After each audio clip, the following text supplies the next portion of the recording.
Então, boa noite, amigos. Eu vou fazer um vídeo aqui lendo e debatendo um texto que o Paulo Giraldelli fez. Chama Quem é Fascista? Tá no Sul 21. Aí ele fala aqui. Engraçado que ele ridicularizou o debate Fernando Moro do Henri Bugalho, porque os dois não sabem fazer distinções entre Hitler e Stalin. Aí, saca só esse texto do Giraldelli de 2014. Daí a semelhança entre a figura de Stalin e Hitler. Ambos vieram de fracassos diante de intelectuais sofisticados, de gente que podia ter as melhores mulheres e até mesmo exibir homossexualismo, de pessoas que sabiam apreciar a modernidade e a urbanidade, e enfim de gente que havia optado pela revolução sem ter passado necessidade e sem ter de implorar reconhecimento. O ódio mortal à esquerda liberal que podia ler e comer caviar.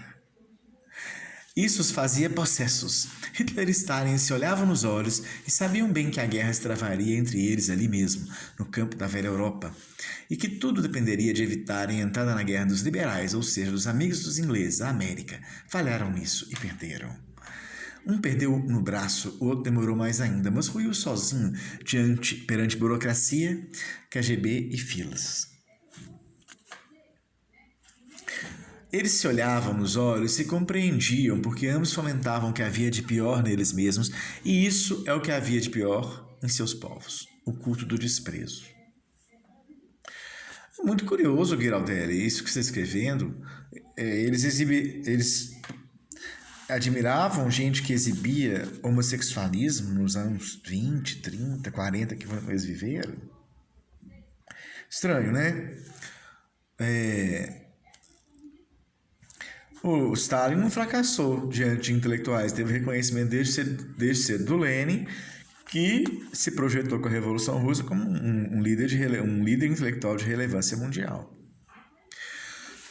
É aqui, o ódio mortal à esquerda liberal, que podia ler e comer caviar.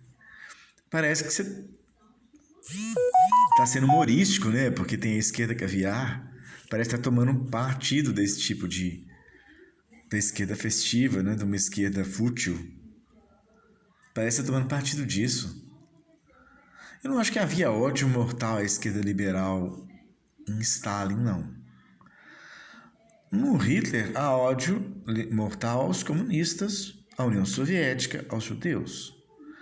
Mas a esquerda liberal, não sei, nem sei se ele faz essa distinção parece tão contemporânea, né? Tão pós-Segunda Guerra Mundial, anos 60.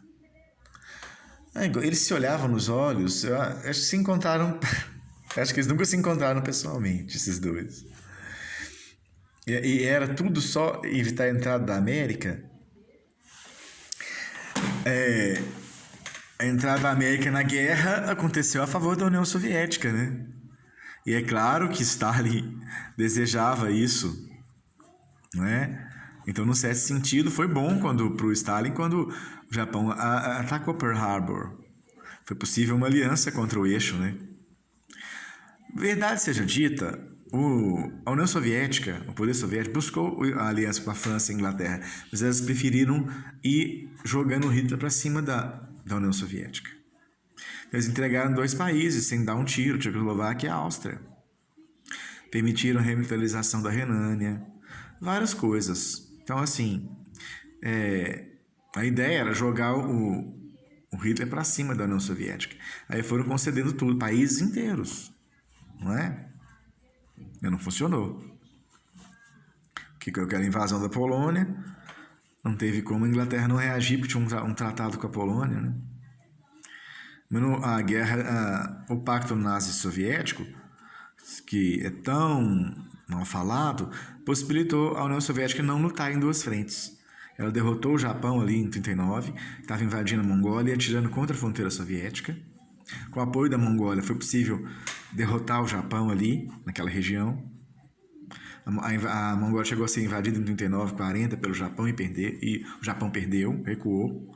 Então pensou duas vezes antes de enfrentar a União Soviética e a Mongólia. Aí depois foi possível lutar numa frente só em junho de 41.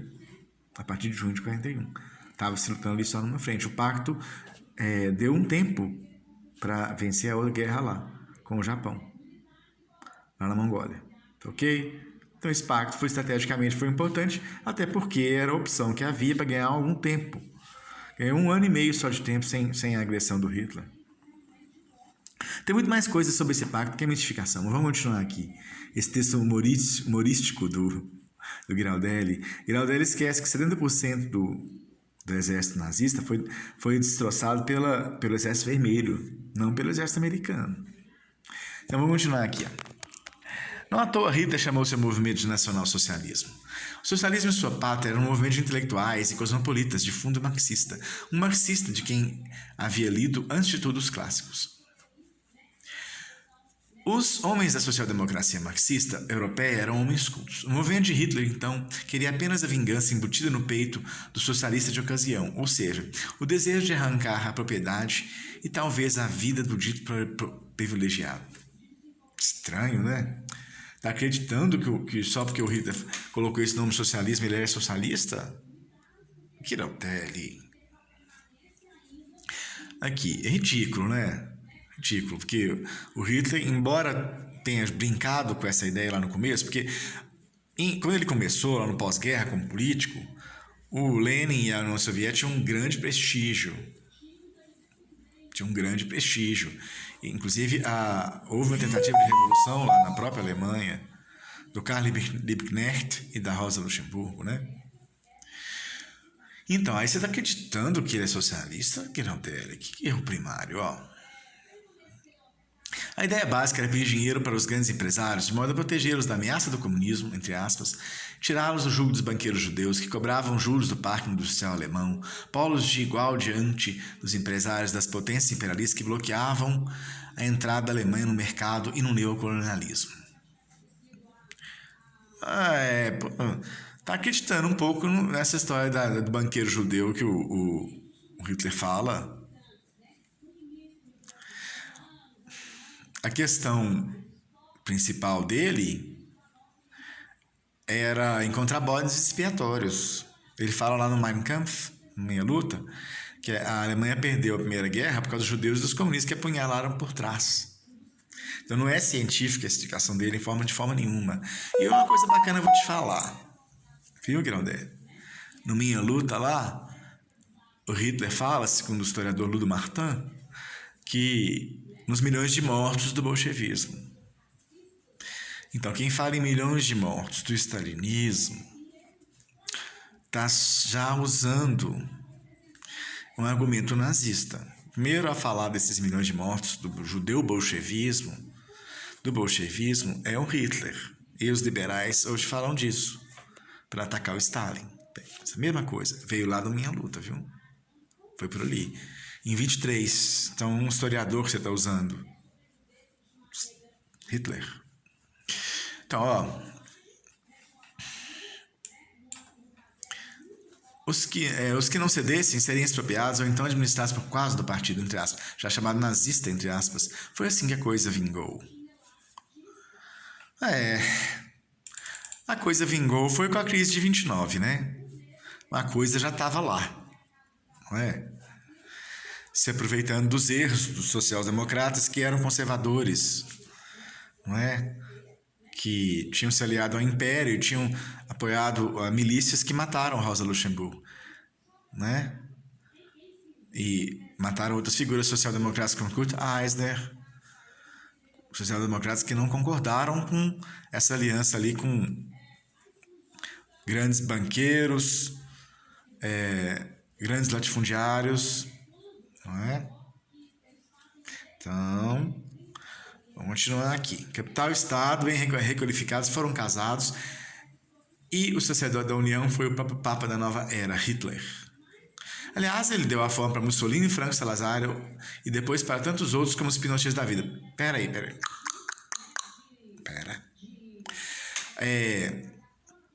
A Mussolini veio antes do Hitler e foi ele que foi um modelo, deu a forma para o Hitler.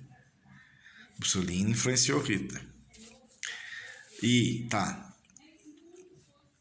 o franquismo, o salazarismo também veio, é contemporâneo, mas o Franco então assume lá em 36, na Guerra Civil, Em 39, na verdade, ele vence a Guerra Civil. Salazar é a partir de 26. O Hitler já estava em ação nessa época, né? Então, assim, confuso. Aqui, ó, os padrinhos? Ah, sim. Um exército armado de vingadores de todo tipo. Os oficiais da velha guarda? Ora, esses prussianos tinham honra, brio, honestidade e foram assassinados e trocados por gente da SS. Hitler rapidamente mudou toda a configuração do Estado. A censura e a perseguição fizeram resto nas fábricas e nas universidades. Os assassinatos de oposicionistas, então chamados de comunistas, ou simplesmente tidos como impuros, por não virem do mito da raça de super-homens, passaram a ser frequentes. Depois o cheiro dos judeus do forno veio até a não incomodar as cidades, pois durante muito tempo a letargia da guerra fez todo o nariz não sentir mais nada. Mas na verdade os campos de concentração foram escondidos. Eles estavam fazendo a margem de qualquer lei, né? E então aquilo foi escondido da população. Nenhum teórico do nazismo que pensou nisso tudo, não foi nenhum teórico do nazismo que pensou nisso tudo como possível. Foi um teórico do socialismo. Foi Marx quem viu que essa barbárie poderia ocorrer. Só que ele não pensou no nazismo inexistente na época dele. Uma época em que o inimigo parecia ser a doutrina liberal. Ele pensou no próprio socialismo. Ele falou em comunismo de inveja. Cadê? Aonde ele falou isso, Geraldo? Que obra está essa expressão? Ou seja, ele alertou para forças horríveis entre os insatisfeitos, as forças que poderiam fazer do comunismo não algo esperançoso, mas apenas um movimento de revide, o surgir de um Rousseau-Frankenstein. Aí ele escreve Frankenstein assim, o Rousseau-Frankenstein, né? Fez uma junção com o nome do personagem, né? Do monstro. E ao invés de ser Frankenstein, é Frankenstein. F-R-A-N-K-S-T-E-I-N. É Frankenstein, o grau dele. Não é Frankenstein, não. Então, ó, que muitos achavam que é o único Rousseau possível.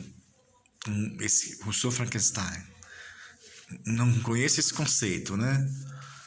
Nietzsche, Freud e os filósofos de Frankfurt apenas complementaram a tarefa de Marx, de ver a possibilidade do monstro. Tá. Então Marx previa o nazismo, não sei aonde. Quando o nazismo foi derrotado, então os estudos sobre quem eram os nazistas e qual personalidade dava margem para aceitar as ideias fascistas praguejaram as prateleiras das livrarias. De 1945 para cá, não fazemos outra coisa senão isso. Ver nas utopias do trabalho, liberalismo, socialismo e fascismo. Utopia do trabalho, fascismo, socialismo, liberalismo? Onde está aí? Nunca vi essa utopia do trabalho. Deu a entender aqui que você é esquerda liberal, Geraldelli, pela sua fala. Então, você está aí também na utopia do trabalho, igualado com o fascismo. Onde está o germe do não reconhecimento que pode brotar fazendo-nos herdeiros de Deus, Caim e Abel? Que isso? Você estaria numa utopia do ócio? Com a esquerda liberal? Não sei. Aí você está as utopias do trabalho, então o liberalismo é dentre elas, né? É complicado, viu? Então, assim, você também está fazendo esse tipo de... Você continua aqui fazendo esse tipo de coisa? É complicado, hein, só? Aqui, o comunismo morreu, mas o nazismo não. Porque se alimenta de um traço do comunismo, o comunismo de inveja, denunciado por Marx. Gostaria de saber muito, queria ler esse texto. Todas as vezes que o ódio a um grupo ou uma pessoa reconhecida feliz e principalmente culta é aberto, cuidado, Hitler e Stalin estão conversando no inferno. Falta de distinção, né? Distinção. E não diga que eu estou fazendo comunismo de inveja com você aqui, né? Então, boa noite.